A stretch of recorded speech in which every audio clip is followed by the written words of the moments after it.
Mən sevgi göylərində qara bulud kimiyəm. Mən ürəkdə son arzu, ilkin ümid kimiyəm. Məni sevmək yasaqdır.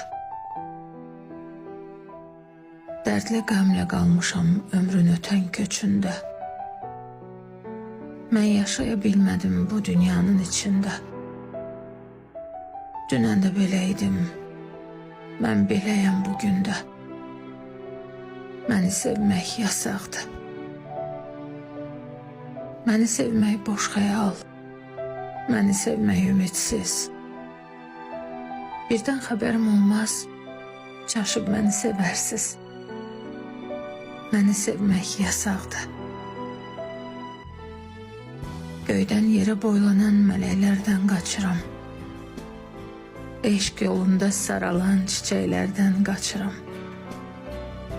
Mənlə oyun oynayan fələklərdən qaçıram.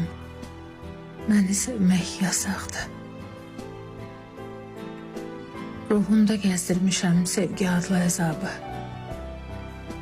Sevib unutmaq imiş taleyimin savabı. Sevə bilənlər üçün məni sevmək cəzadır. Məni sevmək yasaqdır. Dünyanın göylərində ayaq izlərim yetim. Sevgi ömür kimidir, sonunda ölüm itim.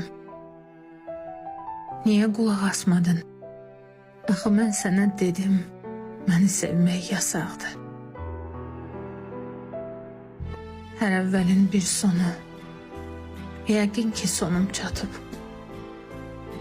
Ağlım kəsəndən bəri bu eşq məni aldadıb. Gör neçə illərdir ki girib içimdə yatır. Məni sevmək yasaqdır.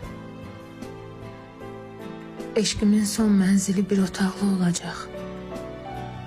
O mənzilin hər yeri zil qaranlıq olacaq.